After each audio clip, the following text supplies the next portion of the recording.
Hi everybody, happy Saturday. Thank you to everyone who voted on the little Facebook poll that I put up.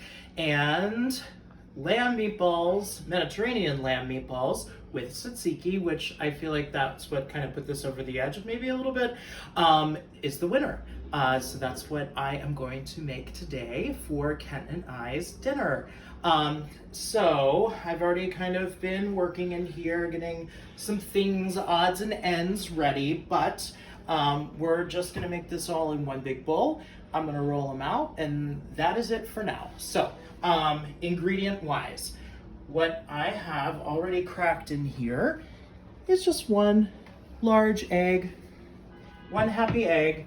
And the reason I cracked it in here first, the first thing I always put in when I'm making meatballs or meatloaf or anything like this, because I do like to break it up with the whisk before anything else goes in to this bowl, just so everything gets evenly mixed and the yolk and the white uniformly go through the meat mixture that we're going to make. Okay, so I always, and I believe I touched on this when I made meatloaf, but I always put the ground meat in last because I like, again, to get everything in, make sure it's all evenly mixed before I put the meat in. Why? Because you do not want to run the risk of over mixing your meat. And I think when you just like put the meat in and dump everything on top of it, it takes you a little bit longer and you work the meat itself a little bit more to get everything evenly mixed in. So I figure, why not do everything before, then put the meat in, so you have nice tender meatballs instead of tough, rubbery, hard ones, which nobody likes those kind of balls, right, babe? No. I didn't think so. Anyway, let's get trucking. Next I have 1 cup of Panko breadcrumbs. I know that probably Panko breadcrumbs are not really traditional to a Mediterranean style meatball. However, I really do like the texture of these and the way they're a little bit lighter, a little bit fluffier than using regular dense breadcrumbs or even bread itself. So 1 cup Panko breadcrumbs are going in. And then further liquid, I have here, I'm choosing to use today, 1/2 cup of milk. Now, this could be chicken stock. This could be beef stock. This could even just be water. All this is serving is just to ensure that we have extra actual liquid moisture in the meatballs for when they cook. So milk going in. Though, like I said, this could be any variety of liquids that you would like to use. Okay, at this point, I do like to give everything a mix to start those Panko breadcrumbs softening in this liquid, because that's kind of the point of all of this. If you don't have Panko breadcrumbs, you can totally use day-old bread that you have. Just rip it up, let it go stale. Use about 1 cup of it, though you are going to want to let it soak a little bit longer in the milk or the chicken stock or whatever, because for obvious reasons, it's larger than the Panko breadcrumbs. Anyway, moving on, I am doing 1 entire lemon's worth of zest, and I've already got it hanging out here on my zester. Just have a little bit left to go. Now, why lemon zest in this? A, it's delicious, but B, lamb meat itself, I think, tends to be a little gamier, a little bit richer than like a beef or obviously a turkey. So something like lemon zest really kind of freshens it up and lightens up the flavor of the heaviness of what lamb can be. So that all goes in. Next, let's talk spices. I'm going to do my salt first. So, for this, I'm going to use 1.5 teaspoons of kosher salt. There we go. Okay, now, Mediterranean meatballs for me means that they are spiced. So here is my sort of mix of Mediterranean spices, and I'm not really using any one specific country like Greece or, I don't know, anywhere else. It's just Mediterranean flavors generally. So ground cumin, I'm using 1 tablespoon. I like for these to be heavily flavored, and I think lamb absolutely can handle all of these spices. So ground coriander, 1 tablespoon of this as well, going in. Those are the 2 major flavors that I'm going to use in here. However, we're going to move to dried oregano. We're going to use 1.5 teaspoons of this dried oregano. Next is going to be cinnamon. Lamb and cinnamon are a wonderful match together, so I'm going to use 1.5 teaspoons of ground cinnamon in here. And then last but not least is just a little bit of ground nutmeg. So we're just going to use a cute 1/4 teaspoon of ground nutmeg. That is our spice blend. I do at this point want to give this a little bit of a mix just to start incorporating these spices into everything. Already smells pretty good. Yep. Okay, herb-wise, I'm using mint, which is Kent's favorite herb ever. Yay.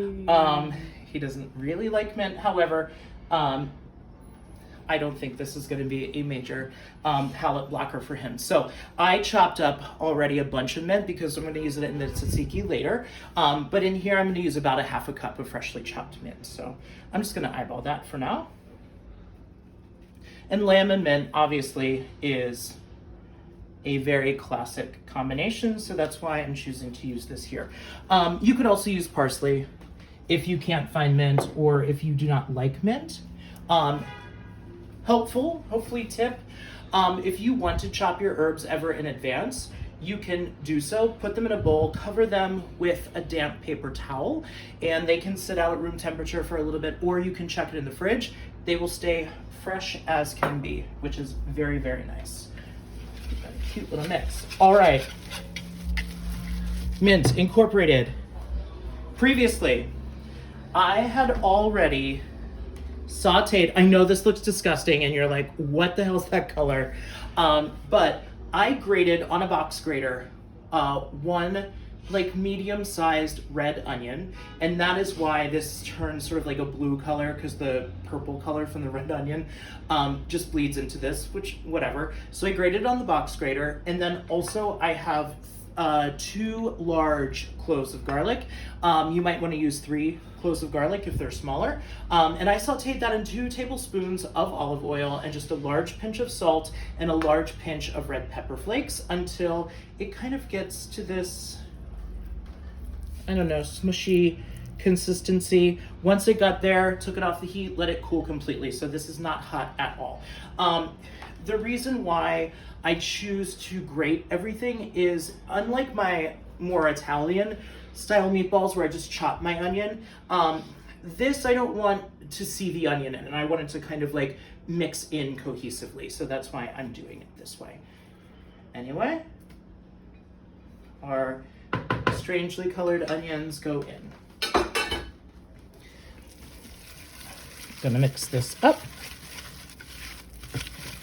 Again, at this point, we cannot overmix anything. Like, nothing in here right now is gonna get tough. So this is why I like to make sure that everything is good to go before I add my lamb, which we are ready to do now. Let me get rid of this whisk. So right here, I have 1.5 pounds of ground lamb. I let it come to room temperature, just hang out for about an hour, because my fingers are kind of sensitive to the cold. So if I just grab this right out of the fridge and put this in, it really frostbites your fingers, and I don't like that. So anyway, get rid of this paper, get rid of this, and then now we have to sort of like calculate our moves and make sure we are not compacting this, we're not pressing it down. I like to use kind of one hand in a clawing, raking kind of a motion here, so I'm never squeezing or kneading this meat. So I kind of give it a little bit of a break up with my hands.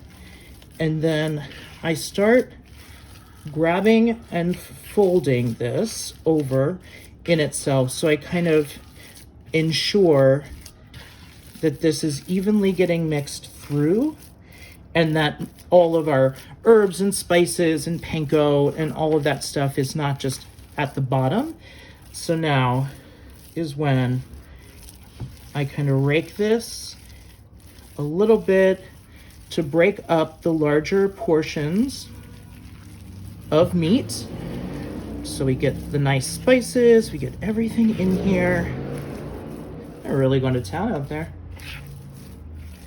Okay, this is looking pretty good to me at this point. And also when your meat is room temperature, it's a lot easier to mix it in because it's not as stiff. Okay, just want to give this one last look, make sure we're good to go, and I think we are. It's looking pretty good to me. All right, ready to form these meatballs. I'm gonna make one so you can see sort of like what the size is, and then I'll piece out and finish the rest of these by myself. So I already have hanging out on here a parchment lined baking sheet because we're gonna land these raw meatballs on here, and then I'm gonna put them in the oven. Sirens everywhere, oh Harlem. Anyway, I'm gonna land these in the refrigerator because this is so soft, I don't want to start frying them right away because they'll just break apart. So they need to firm up a little bit in the fridge before we start to fry. So I'm going to pinch off a little bit of this and see where we land. We want something that's sort of, I don't know, like golf ball, smaller than a golf ball, larger than a ping pong ball, maybe.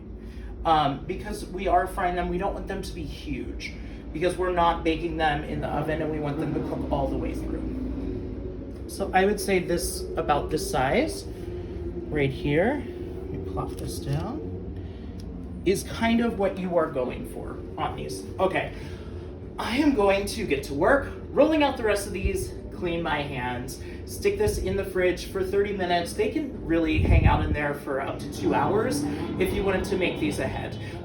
And I'm going to make the tzatziki while these are hanging out and chilling. So check back in with us later. Thanks.